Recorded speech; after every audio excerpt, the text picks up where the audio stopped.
Saya lihat kerling mata Pak Joko Widodo. Saya melihat wajah Pak Jokowi itu agak berubah gitu ya. Oke. Ya mungkinkah itu di luar daripada kontrol dia tentang tangkap-menangkap ini. Saya bayangkan yang berada di depan beliau mengira bahwa kami akan bersilaturahmi, yang ada malah kami sebenarnya sudah diintimidasi atau diancam itu. Dan itu bukan sekedar ancaman, mengandung resiko yang sangat besar sekali kata-kata itu. Pernah terbersit nggak? Wah, ingin menyerah atau apa gitu? Tidak ada kata menyerah. Tidak kata menyerah. Ayah saya Datuk terakhir Jang Lebong. Dalam darah saya mengalir darah beliau yang darah ulama dan darah seorang pejuang. Maka hari ini saya mengatakan tidak akan saya menyerah. Apapun rekayasa dan tipu dayamu. Manuver apa yang paling Ibu Kurnia khawatirkan dari Solo untuk kasus ijazah ini? Tidak ada lagi yang saya khawatirkan. Panjatkan saja doa-doa ini ke langit. Jokowi ini orang yang bengis. Dia membuat orang baik menjadi tidak baik. Dia membuat orang yang setia dan militan menjadi orang yang meninggalkan sahabat-sahabatnya. Dan kalau abang tanya, apa pengaruhnya? Tidak ada pengaruh sama sekali.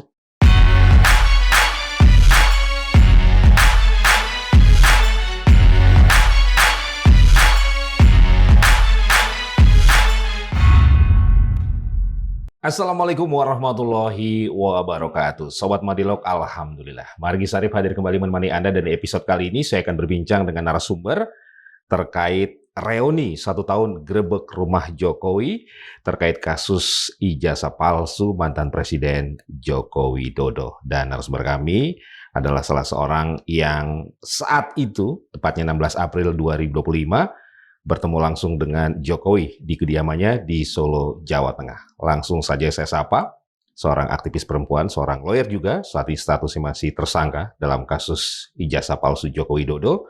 Segera saya sapa Kurnia Tri Royani. Ibu Kurnia, terima kasih sudah hadir. Assalamualaikum warahmatullahi wabarakatuh, Mas Margi. Waalaikumsalam. Kenapa sih Bu harus ada reuni segala? Enggak sih, kita sebenarnya bukan soal ada reuni itu penting atau tidak. Tapi pas kebetulan 16 April 2026 itu adalah setahun kami menyambangi kediaman Bapak Joko Widodo yang sebelumnya menyambangi UGM gitu. Oke. Jadi perlu ini untuk diperingati dikarenakan sampai hari ini kami ini masih dalam permasalahan hukum di mana ada 5 tersangka yang boleh dikatakan perkara ini seperti tidak pernah selesai begitu. Ya, jadi saya kira sangat ini ya, masih sangat sesuai lah ya, relevan untuk diperingati begitu. Untuk menjaga momentum ya? Kita sebenarnya nggak ada harus menjaga sesuatu, karena dijaga atau tidak jaga kebenaran itu akan menemukan jalannya sendiri begitu. Tapi perlu untuk mengingatkan kepada masyarakat bahwa perkara ini terus bergulir.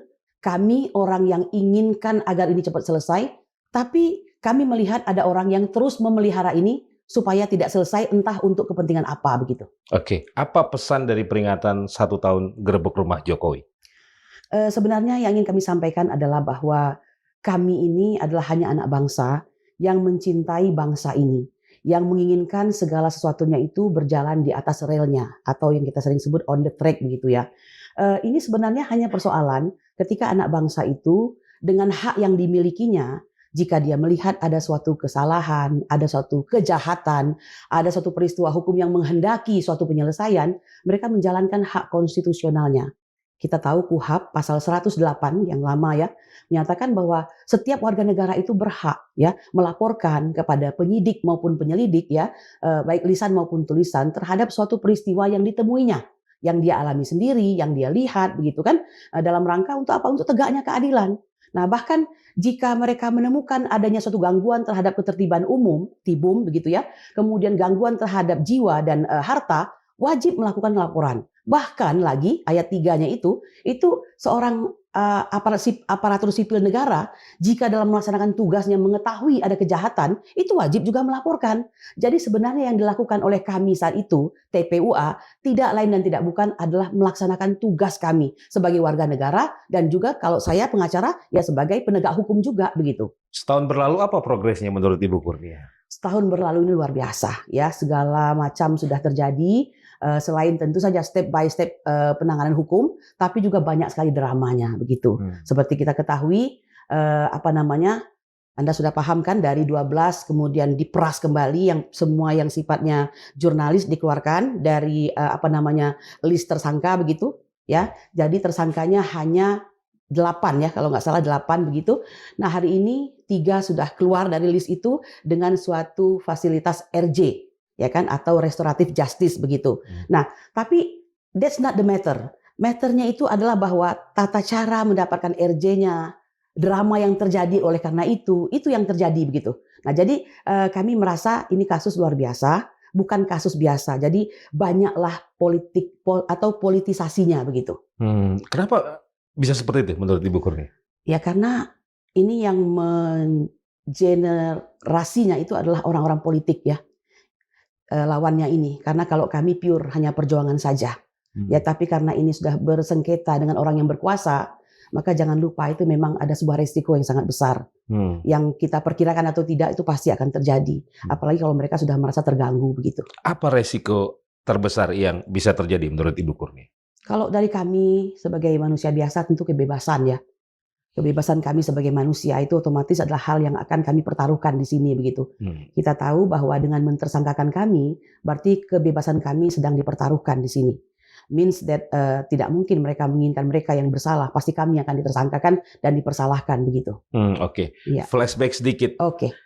Setahun yang lalu Ibu kan masuk ke dalam ya, bertemu langsung dengan Presiden Joko Widodo. Saat itu apa sebenarnya yang Ibu inginkan dari bertemu dan berdialog langsung dengan Pak Jokowi? Iya, Mas Margi, perkara ini kan sudah lama ya. Jadi artinya pertama kali itu gongnya itu sebenarnya ada di Bambang Trimulyono. Orang ini adalah seorang jurnalis yang sangat cerdas, walaupun tampilannya sangat sederhana ya. Dari beliau ini sudah banyak perkara bergulir. Pertama kali perkara 592 di PN Jakarta Pusat. Perkara belum bergulir, beliau ini ditangkap bersama dengan Gus Nur begitu kan. Nah, saya tidak perlu mengulang peristiwa itu ya. Nah, dari penangkapan beliau ini yang sebenarnya disesali oleh menteri kita hari ini, Profesor Yusril Iza Mahendra, karena Prof Yusril lebih menyetujui atau lebih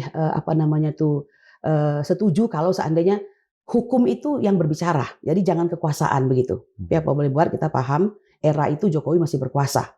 Dan akhirnya peristiwa perdata itu berubah menjadi pidana. Ya, disidangkan di Surakarta dengan terdakwanya pastinya Gus Nur dan Bambang Trimulyono begitu. Nah, dalam peristiwa ini itu kita sudah tahu bagaimana gejolak yang terjadi di dalam persidangan.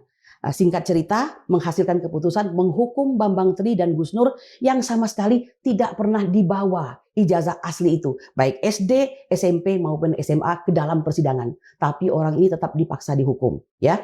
Nah, lalu setelah itu mereka dihukum, kami tetap melakukan upaya TPUA ini ya, karena memang dari awal TPUA yang menangani.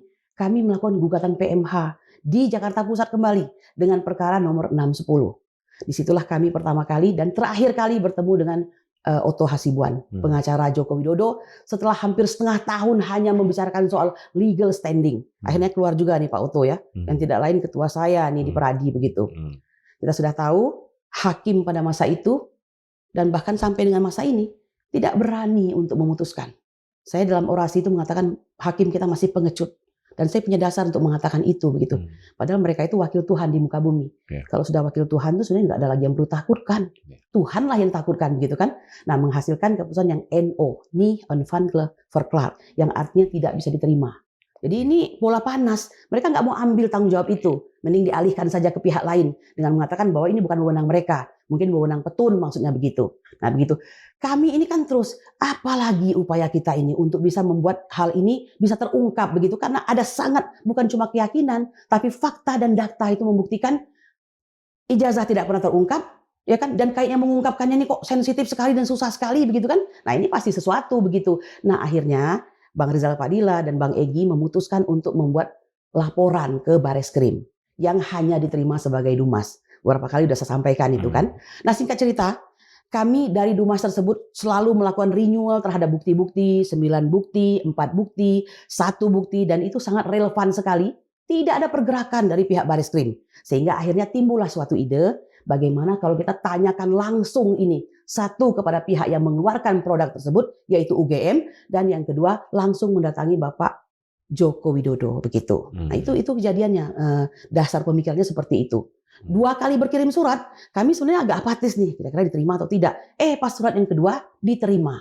Dalam pikiran sehat kami ini insya Allah akan selesai nih masalah. Alhamdulillah nih, mungkin Pak Jokowi akan memperlihatkan ijazah itu. Dan kami berjanji jika dia memperlihatkan itu dan berdasarkan tanda-tanda fisik, ya katakanlah kami ini memang tidak paham apa-apa gitu, ini ternyata itu asli, kita bersedia untuk minta maaf.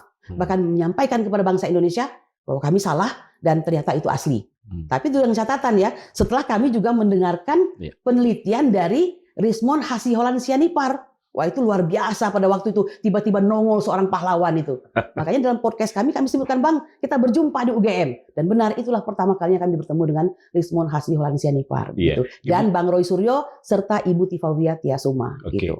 Ketika pertama kali bertemu Pak Jokowi 16 April 2025, apa yang Ibu Kurnia sampaikan ke Pak Jokowi?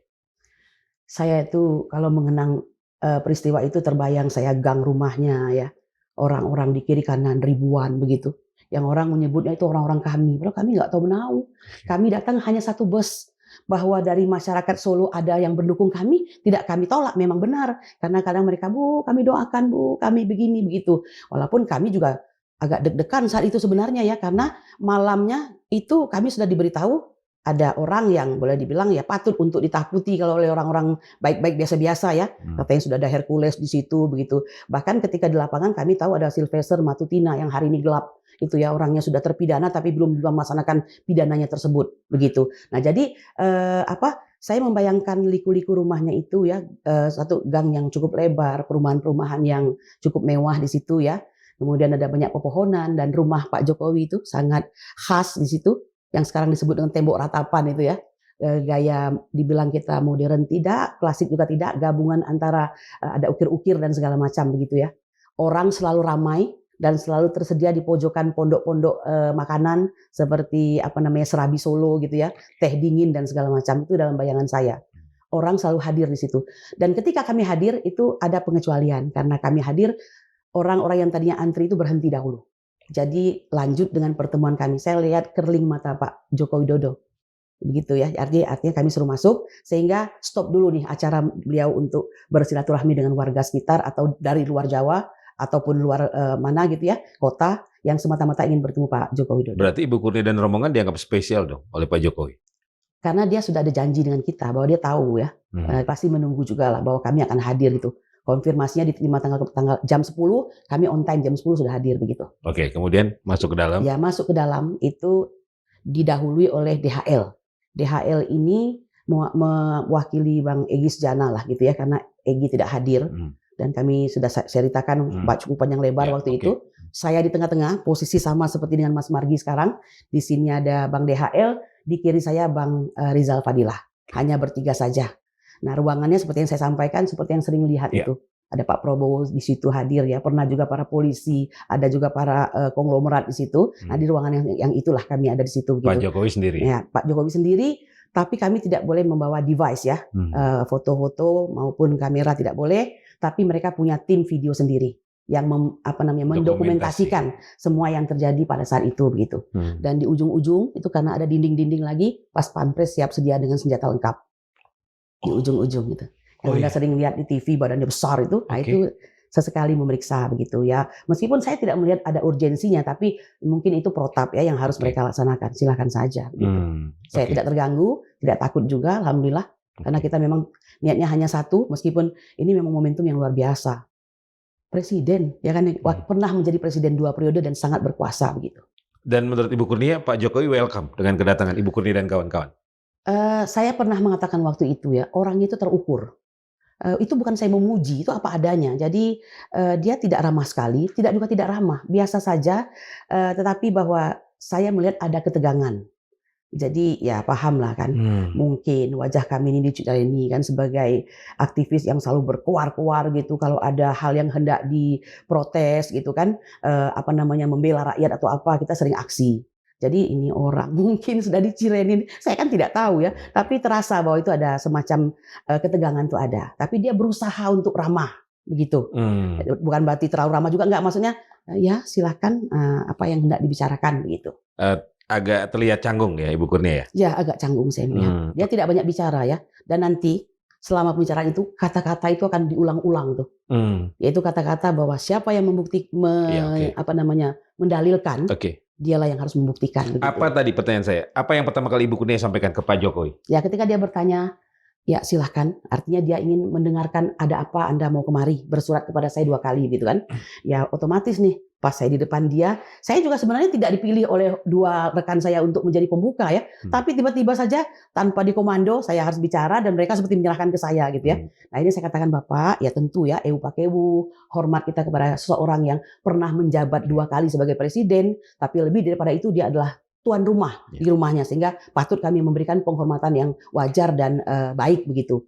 Saya katakan bahwa saya Kurnia Tri Rayani, saya adalah bendum. Ini bendum ini adalah jabatan yang dadakan diberikan oleh TPUA ya, karena saya sebenarnya tidak punya jabatan di situ. Memang saya tidak mau terlalu ingin, saya ingin berjuang sajalah begitu kan. Nah jadi saya adalah bendum TPUA. Saya harusnya yang duduk di posisi saya ini adalah Presiden TPUA, yaitu Profesor Dr. Egy Sujana Masal SH.MSI. Ini saya ceritakanlah, tapi karena resiko profesi, Egy Sujana tadi malam ditangkap, saya bilang gitu. Saya melihat wajah Pak Jokowi itu agak berubah gitu ya.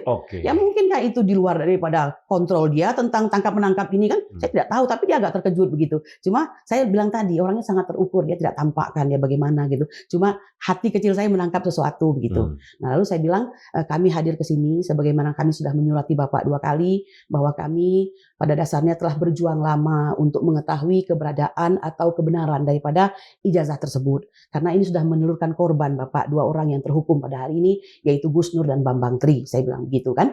Nah oleh karena itu kami hadir ke sini, kami ingin meminta kepada Bapak, mungkin Bapak bisa menunjukkan bahwa sesungguhnya mungkin kami salah dalam hal ini begitu, bisa ditunjukkan ijazah tersebut sehingga tidak lagi terlalu lama ada semacam kegaduhan di masyarakat dan keterbelahan. Saya bilang begitu.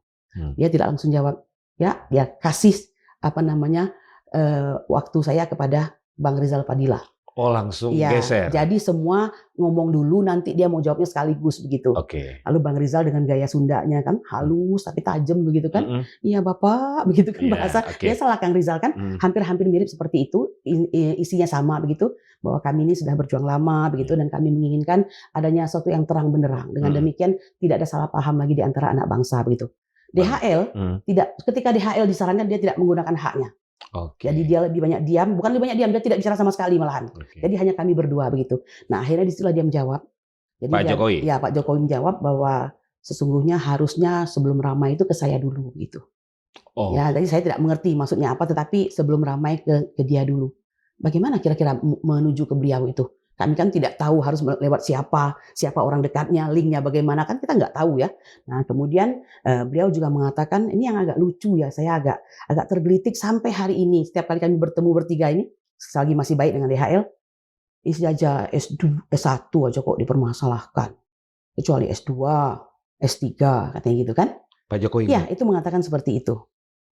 S1 aja dipermasalahkan? Ya, kecuali S2, S3. Dia nggak melihat muka kita. Terus kita ngambek itu. Kecuali S2 atau S3 begitu. Jadi agak kaget juga saya dalam hati ya. Nanti setelah selesai itu baru kami memperbincangkan itu begitu. Jadi pembicaraan hanya 30 menit. Dia berulang kali mengatakan siapa yang mendalilkan, dia yang membuktikan. Lalu saya jawab, Bapak, yang Bapak sampaikan itu tidak salah. Saya yakin yang Bapak sampaikan itu sudah di-drive oleh penasihat hukum Bapak, karena itu bahasa hukum ya. Tetapi sebenarnya beban pembuktian itu tidak hanya pada pihak yang mendalilkan, karena kalau sudah ini menyangkut seperti surat-surat keabsahan seperti itu kan hal-hal yang sifatnya notoire faiten ya, hal yang fakta begitu. Dan kebetulan posisi beliau ini pejabat publik, presiden pula. Jadi menurut saya nasihat ataupun konsultasi yang diberikan oleh pengacaranya itu kurang tepat. Kalau posisi dia sebagai pejabat publik dan sebagai presiden, dia tidak boleh mendenial itu hanya dengan mengatakan siapa yang mendalilkan, dia yang membuktikan. Itu kan hak pribadi saya sebagai seorang warga negara Indonesia, jadi nggak boleh diganggu. Nggak bisa. Beliau adalah pejabat publik, ya kan? Jadi dia tidak bisa mendenial itu gitu. Nah tapi itu yang terjadi sampai beberapa kali. Bahkan saya pikir ada kali lebih dari 3 kali untuk mengatakan hal itu gitu. Bahwa siapa yang mendalilkan, dia yang membuktikan. Sehingga Mas Margi, kesimpulan dari pembicaraan itu adalah bahwa dia tidak akan memperlihatkan ijazah tersebut kecuali di pengadilan, katanya begitu. Jika hakim atau pengadilan meminta. Tidak bersedia. Tidak bersedia. Jadi hanya akan memperlihatkan jika pengadilan atau hakim yang meminta. Oke. Katanya seperti itu. Oke, tapi ada yang menanyakan nggak Ibu? Ijazahnya ada nggak Pak? Gitu. Ada yang menanyakan nggak? Kita tidak menanyakan sampai ke sana karena kata-kata mengatakan kami ingin Bapak memperlihatkan itu, saya sudah mewakili itu semua. Jadi dia mau mengatakan bahwa ijazahnya ya pasti ada di saya nggak mau memperlihatkan, mau apa kamu, kira-kira begitu. Nah, ini saya mau mengatakan begini ya Mas Margi, nanti setelah kami keluar dari ruangan itu, ini kalau kita flashback itu, ada suatu peristiwa di mana dia mengatakan saya hanya akan memperlihatkan di hadapan pengadilan jika hakim atau pengadilan meminta. Justru beberapa orang jurnalis atau pewarta begitu diundang masuk ke dalam untuk melihat. Jadi beliau ini seperti dikatakan para ulama tuh mahkum mukhalafah. Apa yang dikatakan itu berbeda dari yang dilakukan itu berbeda dari yang dikatakannya. Kami sudah di mobil, kami mendengarkan berita bahwa dia memperlihatkan kepada 9 atau 10 atau 11 wartawan dengan catatan tidak boleh difoto, tidak boleh dipegang, hanya boleh dilihat saja. Begitu. Dan itu kan disampaikan oleh beberapa orang yang melihatnya begitu. Seperti itu Mas Margi. Jadi memang tidak bersedia untuk memperlihatkan kepada Ibu Kurnia dan kawan-kawan. Tidak bersedia. Sementara kepada wartawan diperlihatkan. Yang penting di depan kami itu normatif ya. Saya tidak bersedia memperlihatkan, tetapi jika diminta oleh pengadilan dan hakim, saya akan memperlihatkan. Berarti arahnya itu jika ini berlanjut perkara di pengadilan, baru saya akan datang. Atau pengadilan yang mana kita nggak ngerti juga. Nah tapi sering saya katakan, terbetik rasa tidak enak di hati kami dan insting akan terjadi sesuatu ketika dia mengatakan karena ini sudah ramai, saya akan menempuh jalur hukum. Tek, itu di hati saya akan terjadi sesuatu. Itu di akhir pertemuan? Itu di akhir pertemuan. Karena sudah ramai, saya akan menempuh jalur hukum. Saya bayangkan yang berada di depan beliau mengira bahwa kami akan bersilaturahmi, beliau akan menunjukkan ijazah tersebut, yang ada malah kami sebenarnya sudah diintimidasi atau diancam itu. Dan itu bukan sekedar ancaman, yang mengatakan ini orang yang mempunyai jaringan uang dan jaringan kuasa, dan dia pernah sangat berkuasa dan masih terus berkuasa.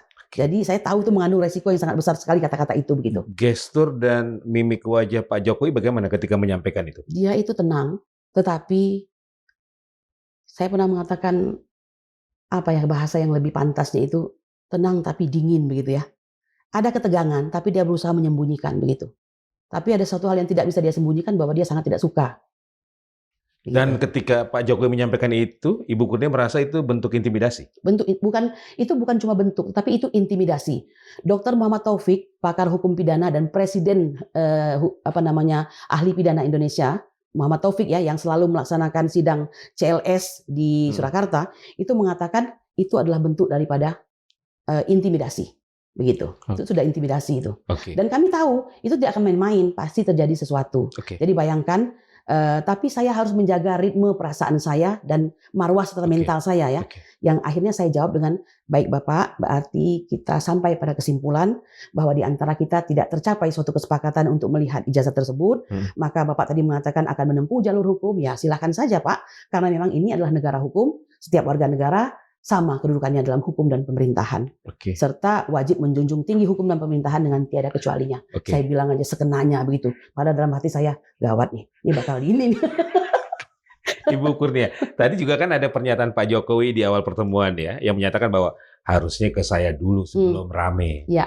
Itu mimiknya sama dengan ketika akan dibawa ke proses hukum atau berbeda? Itu memang ada tingkatan-tingkatan ya, kayak seperti awal ya silahkan apa yang mau disampaikan. Mungkin ya beliau tuh berharap kami itu tidak akan seperti itu gitu. Artinya kalaupun meminta itu akan ada perkembangan yang berlanjut, yang ujungnya tidak perlu dia mengatakan karena ini sudah ramai saya akan menempuh jalur hukum. Tapi saya tidak berani mengatakan ini untuk sekedar memprediksi atas pribadi saya, tapi ya memang suasana itu hanya bisa diinterpretasikan oleh yang hadir saja.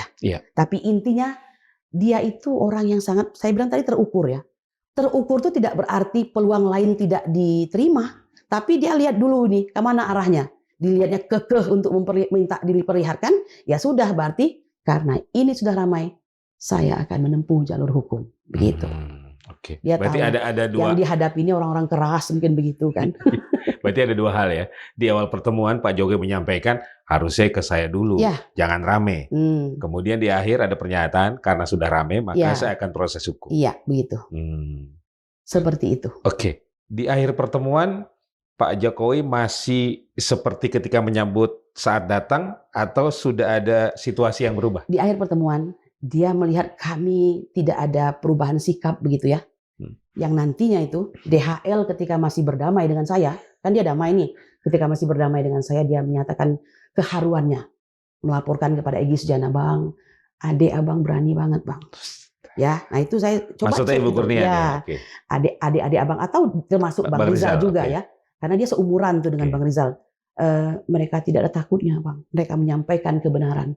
Jadi tidak usah khawatir bahwa kami sudah sampaikan semua gitu. Nah jadi dia melihat kekeh nih. Bukan misalnya Pak, apa tidak ada jalan keluar atau Iya, bagaimana kayak tawar menawar gitu kan. Ya sudah, dia pun keluar itu, saya nggak bilang ciut ya. Tapi ya nggak keenakan, tapi kami keluar berpamitan itu senyum seperti biasa, tapi itu tadilah tidak terlalu happy begitu. Dan Tidak terlalu happy. Tidak terlalu happy, tapi kami dalam hati kami, karena dia punya kewajiban, si tamu ini harus keluar dari rumah itu tetap dalam kondisi mereka pakai ibu dijaga, sopan santun dijaga. Saya kira begitu, ya kan? Karena dia tahu ini yang menghadapi ini lumayan setara juga ini nyalinya begitu kan? Mungkin seperti itu. Tapi diantar sampai depan pintu? Diantar sampai semua berjalan biasa saja. Saya sudah bilang ini orang sangat terukur loh ya, sangat terukur. Jadi tidak bisa menimbulkan yang berlebihan, tidak. Kita baru mengetahui beliau siapa setelahnya dengan segala move-nya ya, gerakan-gerakannya begitu. Ibu Kurnia ketika pertemuan dan dialog berlangsung selama 30 menit, Ibu Kurnia memang fokus ke Pak Jokowi, tidak melihat sekeliling orang-orang. Saya itu salah satu, ya bukan kegeeran ya, salah satu dalam diri saya itu, saya suka menangkap sesuatu sambil saya bicara gitu ya. Seperti saya masih menghafal ada bunga anggrek di ujung situ, ada lemari ukiran misalnya. Lalu saya melihat ke sana ada 2 orang pas pampres yang berganti kular kilir begitu ya. Lalu di samping 1 orang videoman gitu yang selalu memvideokan begitu. Saya memperhatikan. Saya memperhatikan itu. Atmosfernya seperti apa yang Ibu Kurnia rasakan saat Tegang, pertemuan berlangsung? Tegang, menurut saya tegang. Meskipun alhamdulillah kita kan seperti yang saya katakan di dalam BOS itu kami selalu diajak berdoa oleh Bang Rizal Fadila. Berterima kasih sekali ya. Pada saat absennya Bang Egy Sujana, Bang Rizal itu adalah pengganti yang terbaik menurut saya. Didampingi oleh DHL pada saat itu. Selalu mengingatkan untuk kita tidak boleh meninggalkan sholat selama dalam bus, ya kan? Berdoa, turun pun. Auranya memang, saya tidak bilang ini ya, memang tegang itu terasa. Yang kita hadapi ini adalah seorang penguasa yang masih terus berkuasa sebenarnya begitu. Dan relawan atau pendukungnya sangat luar biasa juga. Di kiri kanan mungkin juga orang asli Solo atau dari luar Solo yang sifatnya provokatif. Jadi selama kami di jalan, kami berselawat itu, omongan-omongan kasar kami dengarkan di sisi kanan jalan itu. Ya kan, seperti itu. Nah, jadi memang atmosfernya itu tegang sebenarnya. Ketika dipersilakan masuk, Ibu Kurnia merasa nervous, ada sedikit deg-degan atau gimana? No, tidak ada. Saya tahu betul ketika saya memutuskan, saya tahu ya, mohon maaf sekali. Sebenarnya Bang Egy dengan tidak hadir itu, sebenarnya itu tidak gentleman. Ya kan? Karena tidak ada dalam skenario kami, dia tidak hadir. Dia itu adalah orang yang melepas kami sampai besok akan hadir itu dia masih ada gitu. Jadi intinya kami merasa kita akan berangkat nih dengan Bang Egy. Dia tuh tokoh nasional. Saya sudah bilang legend juga ya. Orang tuh termasuk mengeluh-elukan dia juga. Tiba-tiba dia tidak ada. Tapi saya tahu sebagai seorang aktivis, kami harus siap dengan segala kondisi.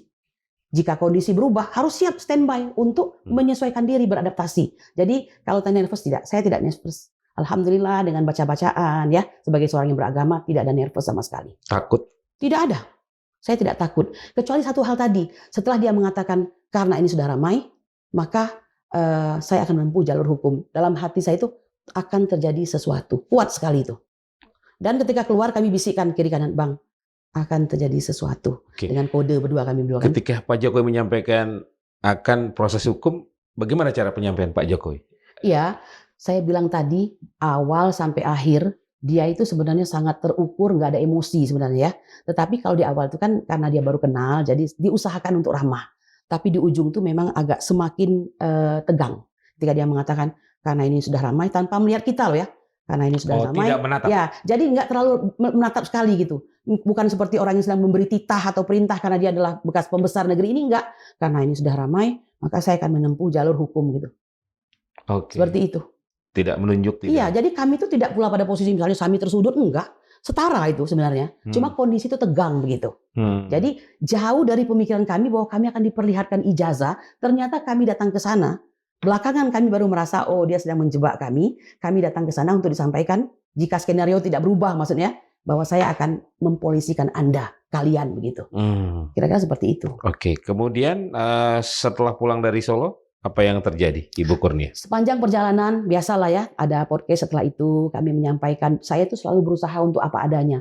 Tidak boleh berlebih-lebihan, karena kita nggak boleh kan mengatakan hal yang tidak, menjadi iya menjadi tidak. Gitu kan. Orang ingin mendengar, ini memang pengalaman luar biasa, dan cukup jadi perhatian orang se-Indonesia juga kan. Ada orang datang ke tempat Pak Joko Widodo gitu kan. Ini halnya bukan berkunjung biasa, tapi berpotensi akan menjadi perkara gitu kan. Nah jadi setelah itu, saya semua seperti biasa, tapi dalam hati kami masing-masing selaku duta yang menghadap beliau, ada satu dalam hati kami, cepat atau lambat akan terjadi sesuatu.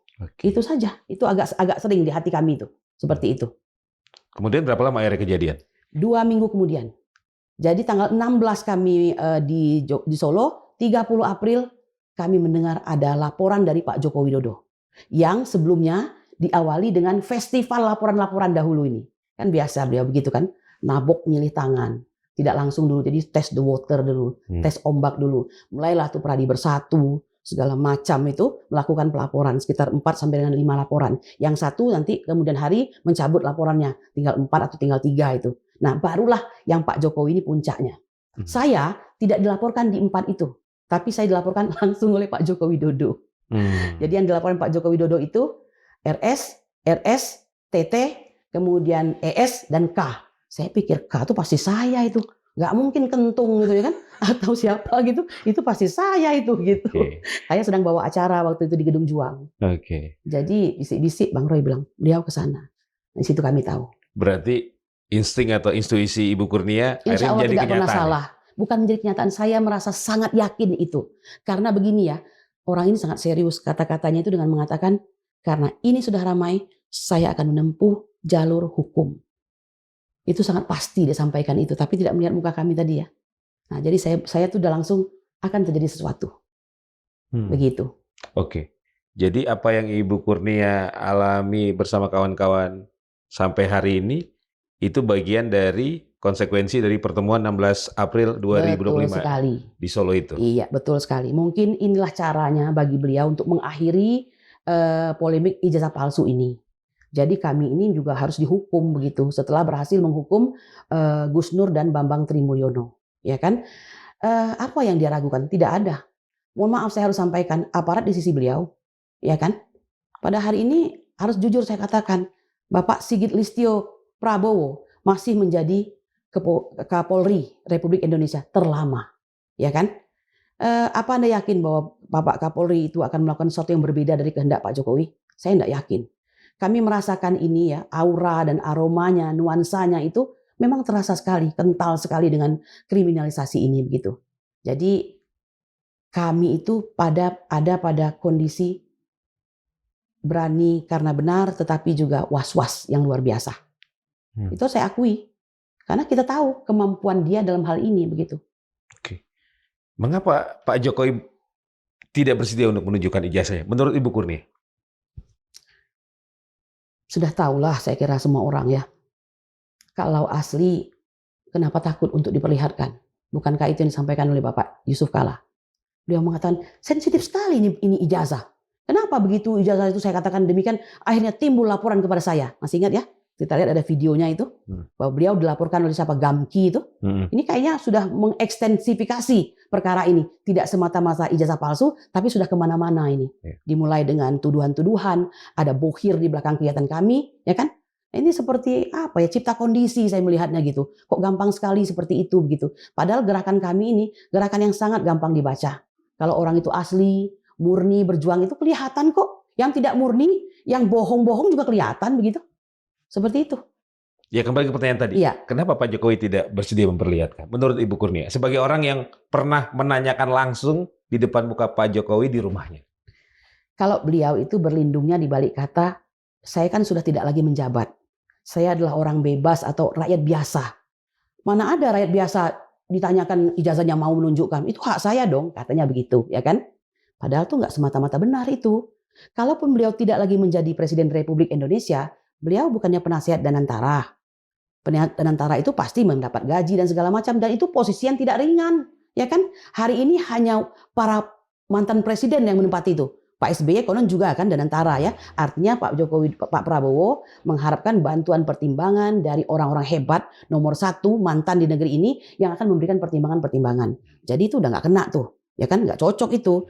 Lalu kalau kita lihat putusan nomor 105, sekarang pejabat publik nggak boleh mengatakan bahwa mereka itu nggak boleh debat, nggak boleh kami ini jangan dicemarkan nama baik kami. Itu nggak bisa lagi dengan keputusan 105, ya kan?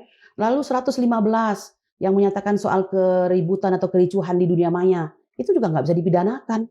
Kecuali kericuhan atau kehebohan tersebut dan kegaduhan tersebut masuk ke dalam wilayah fisik begitu. Itu bisa. Jadi menurut saya alasan itu semuanya tidak bisa digunakan. Kembali ke pertanyaannya, mengapa dia tidak mau? Saya kira seperti halnya keyakinan kami bahwa barang ini bermasalah begitu. Bermasalah dalam artian? Dalam artian itulah. Kalau bermasalah itu artinya ada masalah. Berarti barang ini tidak clear. Begitu. Oke. Dan ini kan sudah berjalan cukup lama Ibu Kurnia ya. Bahkan Pak JK tadi sudah disinggung. Iya. Sudah 2 tahun ini masyarakat terbelah dan sebagainya. Dan Ibu Kurnia saya yakin sebagai orang yang terlibat dalam kasus hukum ini kan pasti ingin ada endingnya Ibu Kurnia kan?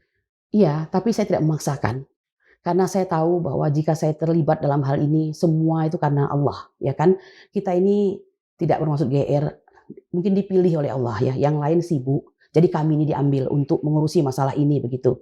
Tapi saya ingin mengatakan begini ya, sepanjang mantan Ketua KPK Firly Bahuri yang jelas-jelas sudah tersematkan tersangka pada dirinya sejak November 2023, tidak juga ditangkap pada hari ini. Padahal beliau adalah pejabat negara, mantan polisi dan segala macam. Jadi kalau saatnya dalam pidana tuh ada pemberatan terhadap orang-orang yang sesungguhnya penegak hukum seperti ini. Tidak diapa-apakan. Orangnya kemana juga gelap, ya kan? Kedua, jika ada orang yang jelas-jelas sudah terpidana seperti Sylvester Matutina, ya kan? Sejak 6 tahun yang lalu, perkaranya dengan Pak Yusuf Kalla juga. Tidak juga dihukum orang ini. Ketiga, jika ada yang dicurigai oleh para ahli telematika siapapun dia yang menyatakan tentang fufu-fafa yang seenak udel dan jidatnya itu menjelek-jelekkan Pak Prabowo misalnya dengan mengatakan macam-macam kan itu dan mengerikan sekali apa omongannya, tidak diverifikasi, tidak diperiksa, tidak ditangkap, tidak diselidiki dan segala macam, dibiarkan seperti itu saja sedangkan istilah kata tuh identifikasi sudah mengarah kepada orang tersebut, maka apa yang hendak negara lakukan terhadap kami? Yang jelas-jelas kami ini adalah berusaha untuk menegakkan kebenaran dan keadilan. Kami lalui semua fase-fase hukum. Melapor, ya kan, yang tidak diterima jadi dumas. Dan sebelumnya kami sudah melakukan gugatan di persidangan. Lalu korban pula klien kami untuk dihukum. Kami mau dihukum. Come on. Saya kira ini sudah sangat keterlaluan negara ini begitu. Jadi ending yang dimaksud, let's say kita lihat apa yang akan terjadi di akhir nanti begitu. Tapi step by step kami lalui dengan sangat sabar, ya. Meskipun bukan berarti tidak ada perlawanan dalam hal ini. Seperti juga saya ingin menyampaikan, kemarin sudah ada preskon ya yang dilakukan oleh Dir Krimum Bapak Imam Imanuddin itu yang mengatakan bahwa ijazah tersebut asli, ya. Sehingga mengapa? Karena sudah dikeluarkan oleh pihak yang berwenang dalam hal ini yaitu UGM. Kami ingin menyampaikan Pak Imam Imanuddin. Saya ingin menyampaikan sebagai seorang tersangka pada hari ini, tapi juga yang berbasic hukum karena saya juga pengacara, bahwa sesungguhnya tugas untuk menyatakan ijazah tersebut atau yang membuktikan ijazah tersebut asli atau palsu itu adalah tugas wewenang jaksa. Lalu yang menyatakan itu asli atau palsu itu adalah hakim di pengadilan setelah melalui serangkaian pembuktian dan pengadilan tersebut. Tugas polisi itu hanya mengumpulkan barang bukti, melakukan sidik dan lidik. Selesai, dokumen lengkap, kasihkan kepada kejaksaan. Itu saja. Jadi jangan Anda ambil tugas daripada hakim, Anda katakan bahwa itu asli. Ini seakan-akan Anda memframing sesuatu begitu. Mohon maaf, apakah ini perintah dari Solo juga? Ya kan? Jadi jangan marah ketika orang mengatakan SOP Solo begitu. Ini gara-gara SOP Solo, komandan kami, Bang Ahmad Kosinudin itu dilaporkan. Padahal yang dia maksud itu karena jalannya peristiwa hukum ini tidak sesuai dengan aturan-aturan hukum acara pidana dan hukum pidana Indonesia begitu. Menurut Ibu Kurnia, mengapa polisi mengambil kesimpulan tadi itu bahwa ijazah Jokowi asli? Nah, itu Karena makanya saya tanyakan, apakah dia ada permintaan framing ini dilakukan? Kita kan seperti digiring kan? Kok polisi harus mengatakan bahwa ijazah tersebut asli? Nggak ada kewajiban mereka mengatakan itu. Bahkan cenderung dikatakan ini curang dengan mengatakan seperti itu. Wong tugas Anda itu adalah mengumpulkan barang bukti. Sudah tahu kan barang bukti konon kabarnya sudah 709 barang bukti. Lalu 130 saksi diperiksa dan 20 lebih ahli. Jadi kita balik lagi nih. Bukannya sibuk untuk menyelesaikan tugas-tugas yang diberikan oleh jaksa lewat P19 itu supaya bisa tercapai P21, malah sibuk mengurusi RJ-nya Rismon Hasihol Sianipar. Kan itu yang terjadi kan? Lalu setelah RJ Rismon Hasihol Sianipar diiringi dengan pemberitahuan bahwa semua dokumen sudah dilimpahkan kembali kepada kejaksaan. Seakan-akan nunggu RJ ini selesai dulu baru kami limpahkan begitu. Kami ini terlanggar hak asasi kami, Mas Margi. Setahun kami ini seperti ditahan kota.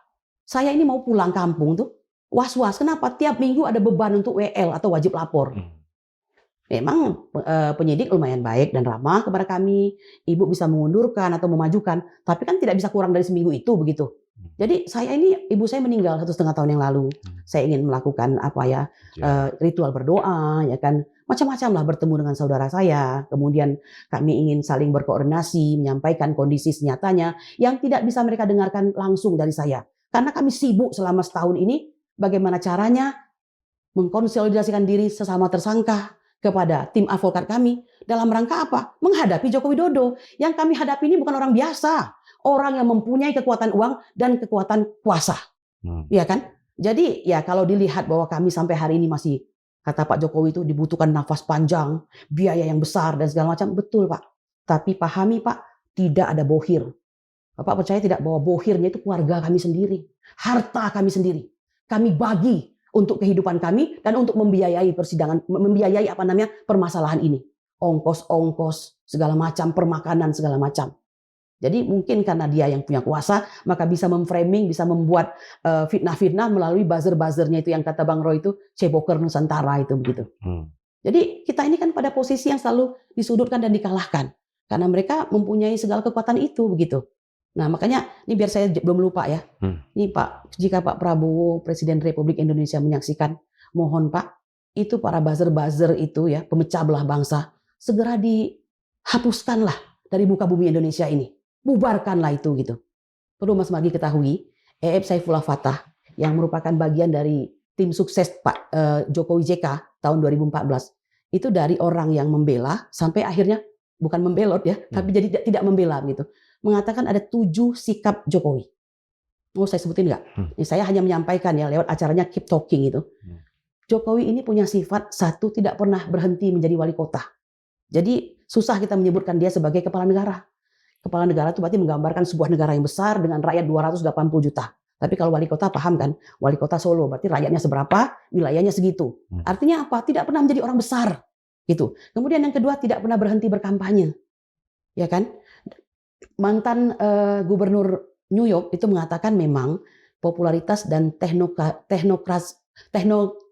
itu dibutuhkan. Jadi seorang pemimpin itu setelah dia menjadi pemimpin, dia memang membutuhkan popularitas. Menjadi populis begitu. Tidak hanya cara kerja dia. Tapi apakah itu lebih penting ketika kita sudah bekerja? Kita tidak perlu lagi dukungan masyarakat dengan terus membangun citra diri. Yang penting bekerja begitu. Nah dia ini orang yang nggak pernah berhenti berkampanye. Terus mengkampanyekan dirinya untuk ini belum selesai, untuk masa yang akan datang. Artinya menjabat kembali begitu. Kemudian dia membonsai warga negara menjadi relawan. Ini kata Keep Talking ya. Apa membonsai itu berarti mengkerdilkan kan? Harusnya orang ini warga negara berpikirnya luas demi kesatuan bangsa, tapi dibikin menjadi pecinta sejati. Begitu luar biasa mencintai dirinya begitu kan? Mania. Apapun yang dikerjakan, mau benar mau salah, pokoknya benar terus gitu. Udah kayak dewa aja gitu. Nah jadi akhirnya dia juga membonsai dirinya, bukan menjadi kepala negara, tapi menjadi kepala Dewan Relawan Indonesia begitu.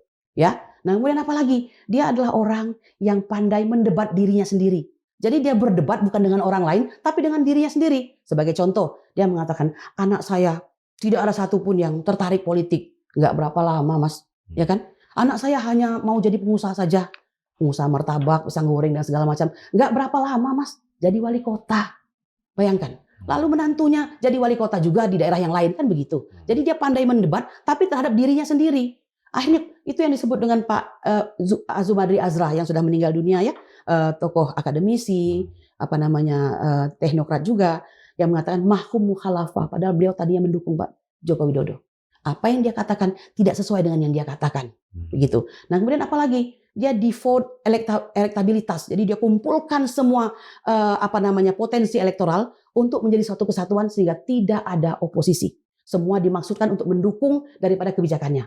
Sebenarnya selintas kayaknya bagus ya, supaya tidak ada friksi-friksi begitu. Artinya semua setuju kalau ada suatu proyek, kalau ada suatu rencana, apapun juga itu akan tidak ada halangan, rintangan bisa dijalankan. Tetapi sejarah mencatatkan bahwa dunia ini indah karena keberagaman.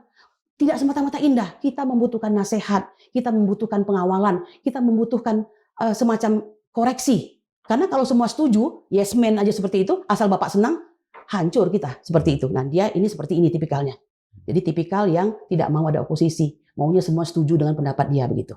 Nah akhirnya saya ingin mengatakan apa? Puncak daripada Bang E.F. Saifullah Fatah itu dari Polmart ya. Polmart Tracking, right? Dia bilang apa? Kekecewaan dia itu.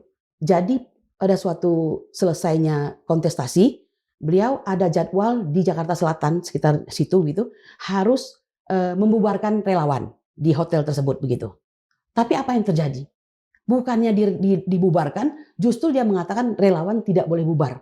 Justru harus tetap di sana begitu, kira-kira menjadi pasang badan lah terhadap semua kebijakan-kebijakan, kemudian juga program-program pemerintah yang artinya lu siap pasang badan jika terjadi apa-apa. Kalau dari pihak counter attack begitu yang tidak setuju atau apa. Nah inilah kejadiannya. Akhirnya pada hari ini apa yang kita sebut termul itu segala macam itu kan masih tetap bertengger itu dan siap sedia untuk berantem terus-terusan dengan netizen lainnya di dunia maya begitu. Jadi menurut saya Bapak Presiden, saya kira semua energi bangsa ini terkuras habis. Sudah waktunya orang-orang yang berbuat salah itu jangan didukung. Ya, karena memang ada orang-orang yang mau mendukung ini. Dan sayangnya itu dari berbagai kalangan. Betapa mengerikannya kalau dukungan yang tidak baik ini diberikan oleh orang yang sebenarnya punya jabatan yang baik, profesi yang baik. Karena yang dipakai namanya nih. Lihat yang mendukung saya ulama loh, yang mendukung saya akademisi loh. Ini kan mengerikan sekali begitu. Dan yang paling mengerikan adalah pada hari ini saya ingin mengatakan hati-hati kepada para penegak hukum sekarang. Jika kami pada akhirnya dikriminalisasi ya, siapapun yang menegakkan hukum hari ini, Anda sangat terancam. Karena Anda akan dipolisikan begitu. Seperti yang kami rasakan. Resikonya. Dan itu yang kami rasakan. Memang ada reformasi Polri. Tapi saya tidak mendengarkan lagi dengungnya pada hari ini. Kemarin sempat berdengung karena mungkin ada seorang anak bangsa ini yang terlindas rantis itu. Yang akhirnya mendorong reformasi. Tapi setelah itu diam lagi, tidak ada berbunyi lagi. Maka sebenarnya kami tidak mau disebut pahlawan. Tidak juga sok pahlawan. Tapi Bapak, wahai Bapak Prabowo, jika kami terus-menerus seperti ini kan ya, kalau kami terus-terus dimarginalkan dan dikriminalisasi, yakin dan percayalah tidak ada lagi yang berani untuk menegakkan kebenaran dan keadilan di Indonesia ini.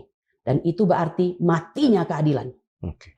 Ibu Kurnia, kasus ijazah palsu ini semakin meruncing atau semakin melebar dengan berbagai kasus sebagai ekses dari kasus ijazah palsu, misalnya melebar ke Pak JK, beberapa nama tokoh-tokoh juga disebut. Iya, sebenarnya bukan apakah semakin meruncing atau semakin melebar. Kasus ini sebenarnya tetap meruncing, tapi karena khawatir keruncingan ini akan menjurus kepada suatu, maka dibikinlah melebar begitu. Kami tetap fokus. Kami tidak mau tertarik dengan isu-isu lain. Tapi bahwa Pak JK pada hari ini melaporkan Rismon Hasyolan Sianipar walaupun disinyalir yang dikatakannya itu adalah AI begitu. Tapi jangan lupa sebelum dilaporkan dia tidak melakukan klarifikasi apa-apa begitu kan. Pak JK pun melaporkan juga nggak salah. Polisi nanti yang menentukan itu AI atau bukan. Kan ada semua itu nanti ya kan. Okay. Nah jadi memang melebar kemana-mana. Kami mengatakan ini sebuah indikasi betapa akhirnya anak-anak bangsa keluar semua. Kebetulan hari ini yang punya greget gitu ya, yang punya kuasa juga walaupun tidak lagi berkuasa. Setidaknya kita tahulah mereka punya nama lah begitu kan. Keluar juga. Kenapa gerah? Ini udah lama kok tidak juga ditunjukkan sih Pak, Ya kan? Hmm. Bahkan Peter F. Gonta, ini juga orang-orang hebat ini, mengatakan kalaupun loh ya, kalau saya sih tidak mau mempercaya itu, kalaupun itu asli ijazahnya dan tidak juga ditunjukkan oleh Pak Jokowi, itu jahat sekali. Ya, Rocky Gerung juga pernah mengatakan hal yang sama, tapi kita membutuhkan orang yang berbeda dengan standar intelijensia yang hebat sama begitu, mengatakan hal ini begitu. Jadi tolonglah Pak Jokowi, yang ngomong ini sudah banyak. Kenapa Anda masih terus mempertahankan begitu kan? Ya, bahwa Anda mungkin mempertahankan harga diri dan segala macam. Apa sedemikian putus asanya sehingga harus orang dikorbankan begitu kan? Oke. Menurut Ibu Kurnia, Pak Jokowi sekarang posisinya terpojok atau bagaimana? Terkait dengan tadi ada upaya RJ, ada upaya-upaya untuk melebarkan isu ijazah palsu ini? Mas Margi, seandainya Pak Jokowi itu bukanlah Joko Widodo Presiden Republik Indonesia 2 periode, yang hari ini tidak mau disebut sebagai mantan presiden tapi presiden ke-7 begitu, apakah Anda yakin bahwa perkara pencemaran nama baik dan fitnah ini, setelah itu kegaduhan ini, masuk pula pasal 27A, kemudian pasal 28, pasal 32 dan 35 yang ancaman hukumannya sangat mengerikan sampai maksimal 12 tahun itu, akan selama ini? Yakin nggak Mas Margi? Ini perkara yang sangat mudah kok. Jika memang pencemaran nama baik dan fitnah itu akan gampang dibuktikan. Tetapi bagaimana dia mau membuktikan fitnah dan pencemaran itu jika ijazahnya tidak dibuktikan lebih dahulu begitu?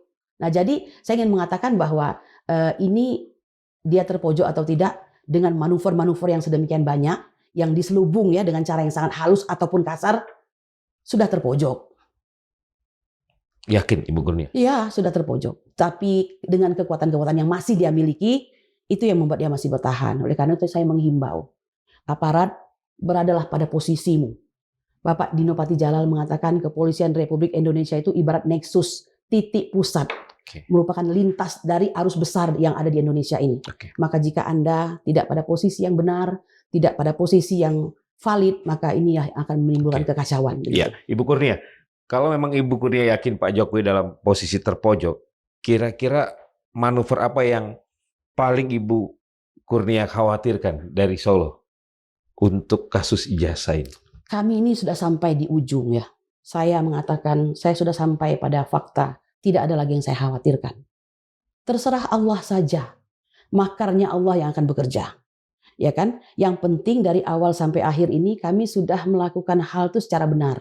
Misalnya, ketika kami dituduhkan, kami sudah menjawab, ya kan? Ketika dimintakan bukti, kita sudah berikan bukti. Ketika menjadi naik sidik, lebih kencang lagi penelitiannya, ya kita lakukan. Apapun juga sudah kita lakukan. Kalau sudah seperti itu, tidak ada lagi yang perlu dikhawatirkan. Panjatkan saja doa-doa ini ke langit begitu. Terserah Allah saja. Saya sangat percaya bahwa makar Allah yang paling hebat kok begitu. Ya, bahwa saya ada kekecewaan, DPR tidak bekerja benar kok. Kami sudah melapor berapa kali ke DPR. Tidak ada sama sekali tanggapan dari mereka. Ya kan? Ini aneh, padahal DPR untuk urusan hukum ini kan dipegang siapa sekarang? Habibur Rahman kan?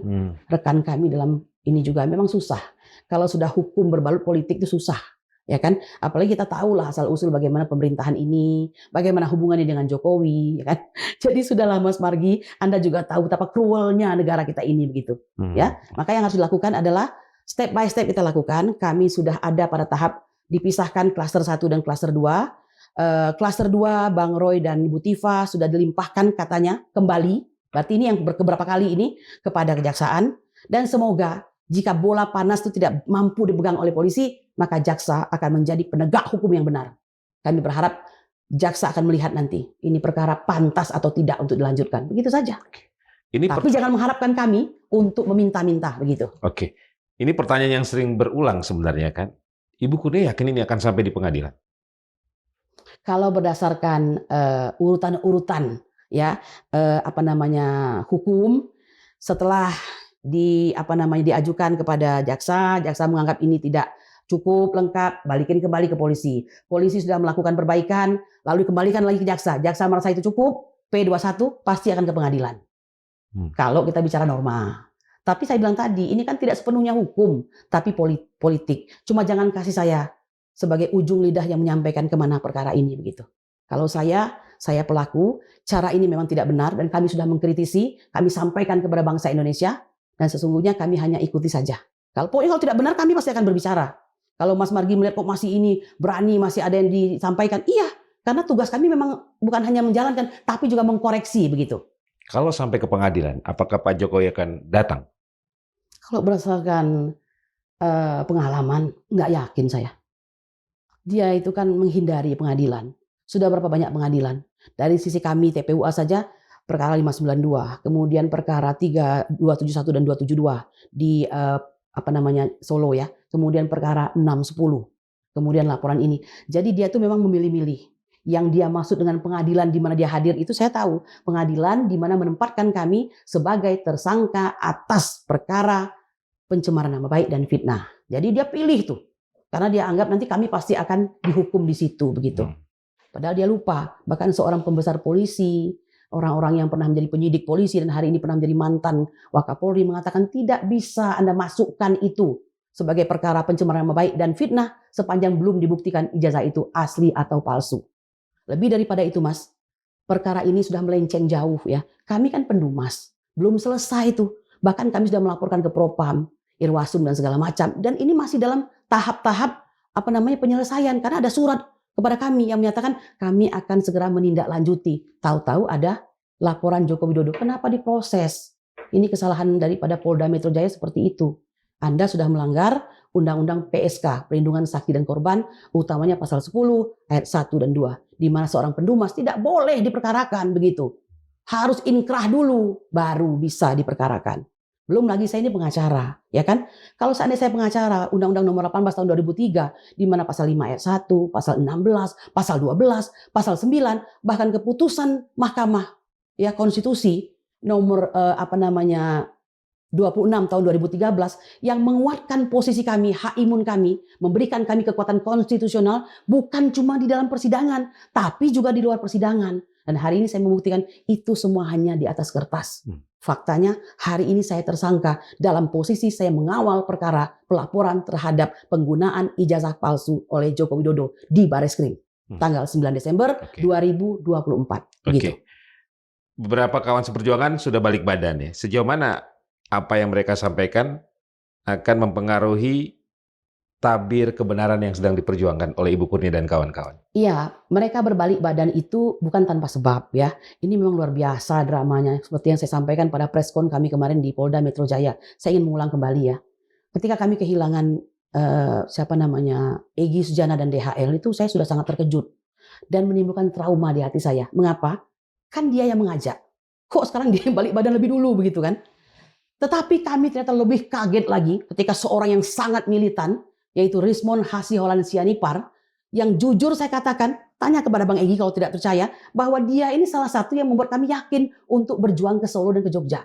Nah, dia mengatakan 11.000 triliun persen palsu. Pada saat itu dia masih kita anggap sebagai seorang doktor, ya kan, yang menyatakan demikian. Ya semakin kuatlah kita gitu kan. Lalu hari ini tanpa angin, tanpa hujan, kita tidak ada keributan, tidak ada pula permasalahan, dia balik badan 1 bulan ini ya kan. Nah ini tentu saja melahirkan sesuatu yang saya mengatakan ini kami itu terpana-pana luar biasa ini begitu kan. Nah jadi makanya saya mengatakan Jokowi ini orang yang bengis. Dia membuat orang baik menjadi tidak baik. Dia membuat orang yang setia dan militan menjadi orang yang meninggalkan sahabat-sahabatnya. Dan kalau abang tanya apa pengaruhnya? Tidak ada pengaruh sama sekali. Mengapa? Karena TPUA berangkat itu sebenarnya kalau mau jujur ya, dari kondisi bahwa tidak ditemukan ijazah SD, SMP, SMA di Pengadilan Pidana Surakarta. Kalaupun ada penelitian Rismon Hasiholan Sianipar, itu semata-mata untuk menguatkan. Karena dalilnya begini, kalau SD, SMP, SMA saja tidak ada, bagaimana ada yang UGM-nya begitu? Jadi tidak ada masalah, silahkan saja, itu pilihan. Ya, tapi yang pasti Anda pernah bersama kami. Ya nikmatilah sekarang RJ Anda yang menghasilkan SP3 itu. Katanya ingin pulang kampung, monggo. Tapi jangan buruk-burukkan saudaramu. Kau pernah berada di sisi kami, bersama kami kok. Ya kan? Jangan seperti itu. Nah itu sudah jelas. Mungkin ada kontrak antara dia untuk menyampaikan hal tersebut. Begitu. Oke. Ibu Kurnia terakhir nih, sebagai seorang ibu, pernah terbersit nggak? Wah, ingin menyerah atau apa gitu? Tidak ada kata menyerah. Tidak kata menyerah. Masa menyerah sudah di akhir begini mau menyerah, rugi sekali. Tapi bukan itu kan hitung-hitungan ya. Tapi yang pasti begini Mas, mohon maaf, punten banget, saya orang Rejang. Ya, lahir di Rejang Lebong, Provinsi Bengkulu. Ayah saya datuk terakhir Rejang Lebong. Jadi dalam darah beliau tidak mengalir kepada saya hal-hal yang tidak baik. Dalam darah saya mengalir darah beliau yang darah ulama dan darah seorang pejuang. Maka hari ini saya mengatakan tidak akan saya menyerah apapun rekayasa dan tipu dayamu. Ya, saya akan lalui ini dengan sabar. Ada 5 lagi sekarang. Roy Suryo, Rizal Fadilah, Tiva Tiasuma, saya dan siapa namanya Rustam. 5 ini angka keramat, nggak boleh kurang lagi. Kami akan menyelesaikan sampai babak akhir dimanapun itu. Tetapi tetap akan melakukan koreksi pada setiap kesalahan-kesalahan yang dilakukan oleh aparat seperti itu. Tidak ada kata menyerah. Tidak ada menyerah. Tidak ada kata menyerah kecuali Allah manggil pulang gitu. Terima kasih Ibu Terima Kurnia. kasih. Sobat Madilog, demikian tadi perbincangan saya bersama Ibu Kurniatri Royani, salah seorang tersangka kasus ijazah palsu dan juga seorang lawyer, aktivis perempuan juga. Tadi kami berbincang terkait ya semacam reuni ya, mengenang setahun peristiwa grebek rumah Jokowi di Solo, Jawa Tengah. Semoga bermanfaat. Saya Margi Sari pamit. Wassalamualaikum warahmatullahi wabarakatuh. Hatur nuhun Ibu, terima kasih. Terima kasih.